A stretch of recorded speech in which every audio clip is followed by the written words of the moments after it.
Hello, everybody, and it's Amy, Jim, and Zach today. Welcome to Make It Monday. We're going to talk about bobbin cases, bobbin tensions, especially why your embroidery machine comes with maybe more than one bobbin case. In some cases, they come with three. So we pulled Zach out of the technical department, and he's going to explain to you how and why the bobbin cases are different and why you treat them differently. Okay, we ready? All right, Zach, you're up.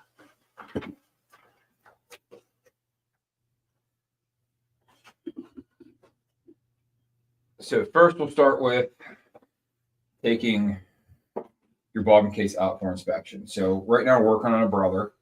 So the brothers and the baby locks are very similar how they come apart. This model here, we just slide it out with our fingers and we can access our bobbin case. So we want to do this periodically for maintenance reasons because there will be a fuzz buildup. In fact, you can see there's some threads down in here now. When we do this, especially for cleaning, we want to remove our needle plate also. If it's a sewing machine, we want to make sure we clean in between the feed teeth of the feed dogs because there will be thread and lint build up over time and it'll cause your machine not to feed correctly. So we want to make sure that's always cleaned out.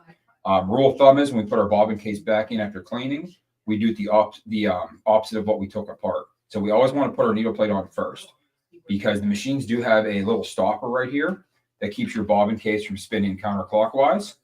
And if you put your bobbin case in first, then it'll pinch it and it'll not allow it to sew. So now we got this out. We're going to inspect our bobbin case. We want to make sure that everything's clean. There's no rough edges around anything. And then when we put it back in, we want to sort of just put it in a little bit of like a 30-degree angle, drop into place. Most manufacturers do have an indicator mark on the bobbin case and on the bobbin stopper area to make sure it's lined up properly. Then we put it back together. And it's supposed to jiggle, right, Zach? It's not locked tight. If it's locked tight, you have a problem. Yeah, you have a little jiggle back and forth. Two. And then some of the different bobbin case options. So different machines come with different bobbin cases. So these two here are actually a Janome bobbin case. One is at 13 grams, one is at 10 grams. The higher the bobbin tension, that's normally for your embroidery. The 10 is their standard for the most part for regular sewing. And then some of the manufacturers offer a bobbin case for free motion quilting. So what it is all three of these bobbins are identical, but from the factory, they come with different tensions preset. So the free motion one, this one has a baby blue dot on it, is designed for you to take your screwdriver and the little flathead screw. It's designed for you to tighten or loosen it because when you're free motion quilting, you might get eyelashes bigger to the right or to the left, or depending on how fast you're moving. Adjusting that screw tighter or looser will help you balance your top and bottom tensions to not allow you to have the eyelash. Then on your embroidery machine, especially as the bobbin cases start to wear, get older over time, or you might have a little bit of buildup down in the lint from the thread down in this area. If we take this screw and tighten it a little bit, this will prevent your bobbin thread from coming up to the top of your embroidery design. So it's lefty loosey, righty tighty. Correct. And we're talking a crumb to the right, not a full turn. Start with, maybe a 1/16 of a turn at a time and just test it as you go. Now for sewing, the same thing. If you're doing a straight stitch and you see that your knot is towards the bottom, you can loosen it slightly to help bring your bobbin thread to the top, or tighten your top tension to bring your knot to the middle of your fabric. But same thing with doing like a zigzag. If you want to balance your top and bottom zigzag, you can use your bobbin case along with your top tension to even your stitches out. Now, these two are from a brother baby lock version. So you can see this one has a dot. This one does not have a dot. The ones with the dots are typically your embroidery bobbin cases from brother. That way you can know the difference by looking at them. This one is set tighter from the factory than this one is. But same thing, same bobbin cases. So if you have two sewings and you need to make one embroidery case, all you do is just tighten the screw. There's no physical difference between the bobbin cases. Right. So all you're doing is controlling how tight that is. So for embroidery, you want a tighter tension. Yes. Yes. So the tighter tension. And even for regular embroidery, if you have no issues and then all of a sudden you're starting to do micro fonts or really tight small satin stitches, you might notice your thread starting to come up a little bit. You can just simply stop your machine, pull your bobbin case out, slightly tighten your flathead screw, and it'll help prevent that. Now, some of the manufacturers do have some sort of paint or fingernail polish on it. And what that does is that is a Loctite to keep the screw from moving. But if you just put your screw in there, your screwdriver in there, slightly turn it, it'll turn with your screwdriver without a problem. So Reen from Embroidery Garden asked, how do you clean between that little spring? Because I noticed like terry cloth is a big offender. Polyester battings, like the needle travels it down in there. And how do you get it out? So with the horizontal bobbin cases, that's this style here, you can take a little fine tip screwdriver or like tip of a business card and sort of spread this. Because all it is a piece of metal that's using the screw to act as a spring to keep tension on it. So what we can do is we can loosen our screw up a little bit to allow us to open this up some more. If you do drop the screw out, it is pretty difficult to get everything lined back up again. So try not to loosen it too far. But the biggest thing is just spread it up a little bit. For the most part, you can sort of look in there to see if you see anything. Tip of a business card will work. If you put a business card in there and sort of push everything right to left. And then again, we don't like using canned air a lot in our sewing machines, but this is, if it's out of the machine, we can spread it, take a little bit of canned air, blow on it, and then reset our tension. But a lot of times, especially if it's a newer bobbin case or, within a couple of years and you're getting weird tension issues, there's a good chance you could have a buildup in there. Now, the vertical bobbin cases, I don't have one in front of me, but like the Berninas use and the PR series use same theory. Just hold it upright, take a business card, push it down through the tension discs, and it will push all the thread and wax buildup and everything else from your threads and your pre-wounds out. So you don't always necessarily need a bobbin case. It might just be a cleaning, but they do wear out though. All right, so Terry has a question. If you have a bobbin in a top-loading bobbin case, how can you test the tension out of the machine when the bobbin case is out of the machine, like you do with a front-loading bobbin case? You know how like you dangle it and shake it? So they do sell pull gauges. You can find them from different manufacturers. You can find them on Amazon. That what it is you will put your bobbin into your bobbin case like you normally would for sewing. That's a great question, Terry. What I normally do is I have extra bobbin cases and I put a new one in and I hand the old one to Zach to fix it. So the gauge has a finger on it that you essentially tie a knot. And what you do is you pull on it and the finger will deflect back and forth. And it'll read on an analog gauge of what your grams are as you're pulling. So like the Janome, it says right on it, 13 grams for embroidery, 10 grams for sewing. Different machines run differently. I've had machines that, I've had to tighten just because it liked it a little bit tighter, a little bit looser. But if you just take out your machine now with no issues and you pull on it, you can sort of get a mental point to where there's resistance, but it's not over resistance. If you have to fight to pull it, it's probably too tight. But if you're barely pulling it, it's just unspooling, it probably needs tightened up or you might have some buildup in your discs. And bobbin weight thread has a lot to do with it also. Like Janome likes the fuzzier thread and my brother likes that the slick thread. So different machines like different bobbin weights. Even though they might be the same weight, depending on how the thread is gassed, some has more resistance than others. The Janome pre-wounds work great from the Janomes out of the factory. If you do switch to a lighter bobbin, like maybe a dime pre-wound or something like that, where the thread is not as thick, we'll say, there'll be a different resistance. So you might need to snug it up, a quarter turn or an eighth turn to get it to where you want it. And then once it's set for that bobbin weight, you'll be fine moving forward. Right. And then there's also a bobbin case that has a purple dot in the Brother Baby Lock world. It's for yarn couching, free motion quilting, where you can change that screw. And the bobbin cases are different. It's just how you manage the bobbin case is different. So I I have a spare bobbin case. It looks like my everyday bobbin case. I put a dot of fingernail polish on it, so I know that's what that is. And I can adjust it for bobbin work.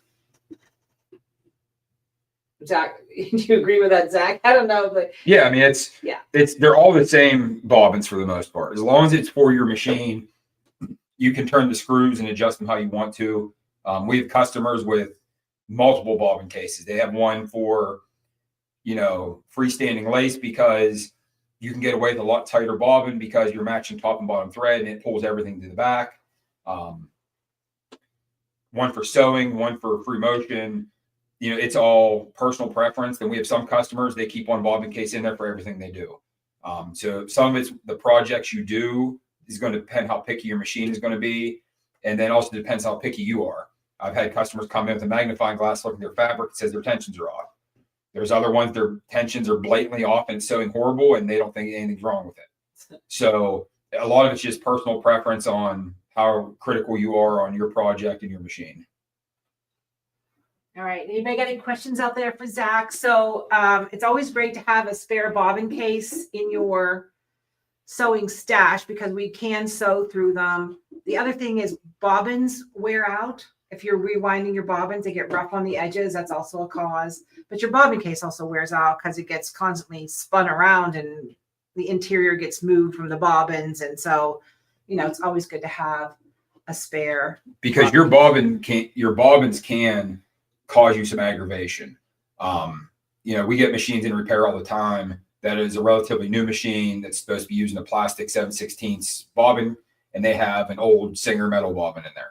Not saying it won't sew, but the drag's different than the plastic bobbins. The height's different. So those little things can cause you some issues. And same thing with pre-wounds. There is only one manufacturer I know of, and that's Janome, that their pre-wounds are designed to be refilled. They are true, real sewing bobbins that have thread on them. A lot of the, we sell a lot of the dime bobbins for the pre-wounds. They're designed to be thrown away. So the big difference is, and it's sort of hard to tell on the camera, is the plastic quality is a lot different. They're high silicone content, so they're more rubbery than plasticky. That's my technical. And there's a little give to it. It's quieter. If you use a high silicone bobbin from the manufacturer and you pay, let's say $12 a dozen, whatever they are now, 10 for 10, it's a much quieter bobbin case because it's higher silicone. But the plastics are a lot different to where the pre-wounds that are designed to be thrown away, the plastic will break down faster. You'll have more chance for sharp edges because, again, they're not necessarily designed to be rewound again. I mean, you'll put them on and they'll work, but they're not designed that way necessarily when you look at the quality between a bobbin you buy in blanks or the Janome pre-wounds versus the other brands that are just generically pre-wound. Okay, Embroidery Garden asked a question. When should you use the bobbin adapter that comes with the Baby Lock Brother machines? It looks like a little silver golf marker. The adapter is, in fact, I think they might still be coming with some of them. That adapter was mainly brought out for when Brother and Baby Lock years ago, when they switched over from the 3/8 bobbin to the 7/16 bobbins. That's mainly what that's for. So those people that had, bobbins from their old machines would work with the new machines. People with Vikings that have converted to Brothers will use those for their pre-wounds because it's a shorter bobbin. My theory with it is that you should be buying the right bobbins for your machine. So after you use your stock of pre-wounds or whatever that you have that you need to use the adapter, get rid of the adapter, buy the right bobbins, and then you don't have to worry about it anymore because that's just one less failure point you have to worry about. Right. And we see that with people buying a case of bobbins on Temu that are pre-wound, and they wonder why their tensions are off or why their thread's shredding, and it really makes a world of difference. But that being said, I support pre-wounds 100% though, because there's no way you can physically wind a bobbin on your machine that is that full and that tightly wrapped. So you definitely do get more bang for your buck with the Put your face on there. with the pre-wounds. But yeah, it's personal preference. We sell the thread that's, a couple different weights that people can wind their own bobbin thread. And then we sell a lot of pre-wounds too. So a lot of it's personal preference. But so Terry wants to know, should you replace your bobbin case if it's not damaged every year? No, there's no reason to replace the bobbin case if there's no sewing issues or tension issues. the big thing we see is more damage to bobbin cases than tension issues for servicing. Either they'll misthread the machine and it ends up getting stuck on the spool tower or something, and it spins the bobbin case. And what happens is when your thread gets stuck, or like it gets stuck in your spool cap, your bobbin will hyperextend counterclockwise and go past the stopper that keeps it from sitting there. And then what happens is you can get needle nicks up in here. The piece we were talking about earlier that keeps your bobbin to prevent it from going backwards. It can cause damage, cause scratches and gouging. And if you have those scratches and gouging, what happens is as your thread is going around, as it's sewing, it'll get stuck on those nicks and then give you inconsistent stitching. So you might see a couple good straight stitches and then one that looks like it's pulled out a little bit.